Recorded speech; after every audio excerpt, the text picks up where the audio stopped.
Hello, welcome back from spring break. Okay, we are moving on to Module E.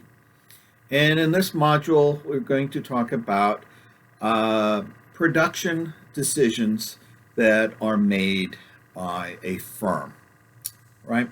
So if you are in a business of making stuff, okay, your costs are going to come in a variety of different uh, ways in different buckets. There are some things that are fixed costs. Okay, these are things that if you are going to be in business, you just need to uh, pay. Whether you make a lot of product or make a little bit of product, it doesn't matter. That amount is fixed. You have some costs that are sunk, and sunk costs mean that even if you were to go to zero, those costs can never be recovered, right? So, fixed costs, for the most part, if you get out of the business, you can stop paying your fixed costs, right? So, you don't have to pay for your business license if you choose to get out of being in business. Uh, if you are in business, you will have to keep that business license, regardless of how successful you are or lack thereof, right? There are other expenses, okay, that are variable, okay? The more you make, the more you have to pay for your goods. So if you are making furniture, if you're making a lot of desks, you're going to need to buy a lot of wood. So wood is a variable expense if you're making furniture, right? So we have different expenses. Now, one of the things that we find out is that when you're running a business, you have economies of scale. Okay. Sometimes the more you make, the better you are at making it, and your price, your cost, not your price, your costs go down, right? But at some point, things turn around and you get diseconomies of scale, all right? Let's say you are a builder of homes here in the Corpus Christi area. And the more you build, the more people you need to employ, the more electricians, the more plumbers, and so on and so forth.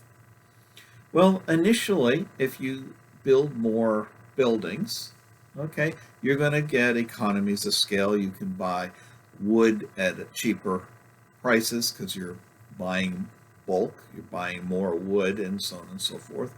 But soon you're going to run out of really, really good electricians and really, really good plumbers, okay?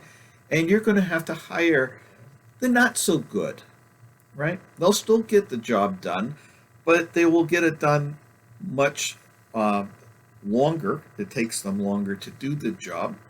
You may have to go back and fix some of their work and so on and so forth. They're just not as efficient. You have used the efficient hires that you did early on. In addition, some stuff starts getting scarce. Okay, if you're building a lot of a product, and some of your goods become scarce, just like the people that you are hiring become scarce. Roofing material might become scarce, and so on and so forth, because you just are buying too much. Or you're going to need to go to a city far away to get your stuff. You may have to drive up to San Antonio or Houston because all of the local stores are out of whatever products you need to put into your homes. You get diseconomies of scale, right? So you get economies of scale for a while, and then the costs go up. Okay, we introduce a concept called the marginal cost. How much does it cost to build one more incremental unit? Okay, you may have remembered earlier on uh, one of the adages, one of the things that I think I had mentioned If you want to be a real economist, you need to be able to say blah, blah, blah, blah, blah, blah, until marginal cost equals marginal revenue. Well, marginal cost is the cost of making one more product. Okay? So, marginal cost is a little bit different than the average cost. The average cost per product is you take all of your expenses, add them all up, divided by however many you made, and that's the average. That's the average of what it's cost you to make the product. It is not necessarily the cost for making one additional product. Okay? That marginal cost may be higher or may be lower than the average. Okay? Anyways, as you're doing this, you're going to start making graphs. Okay?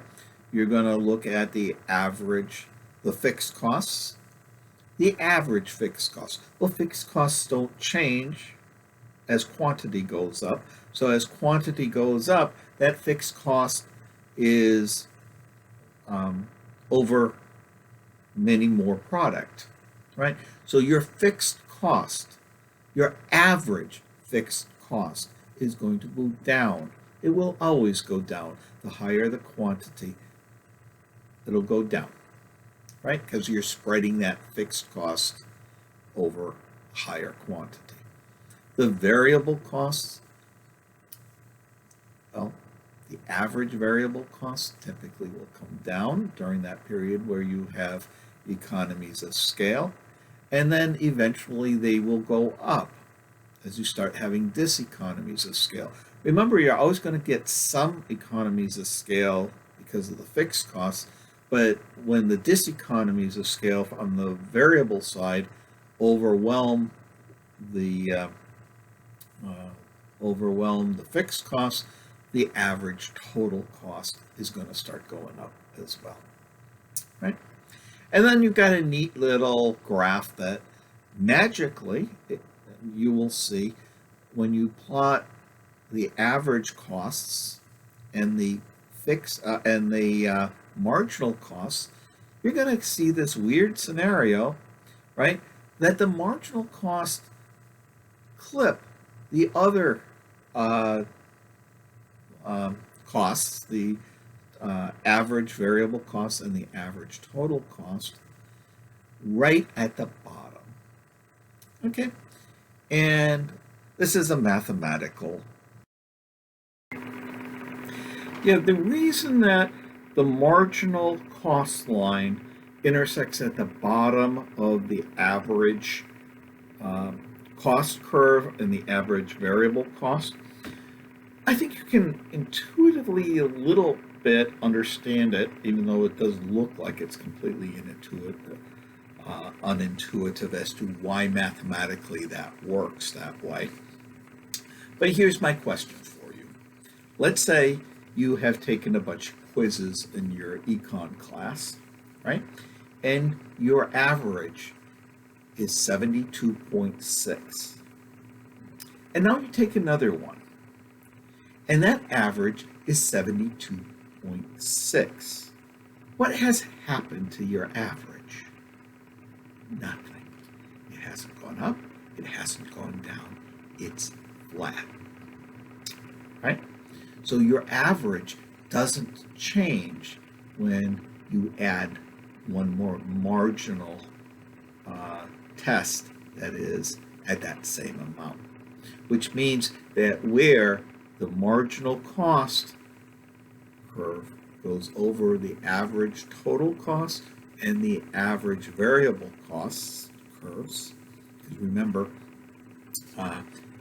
it won't ever go under the average fixed cost always goes down. That never has a bottom.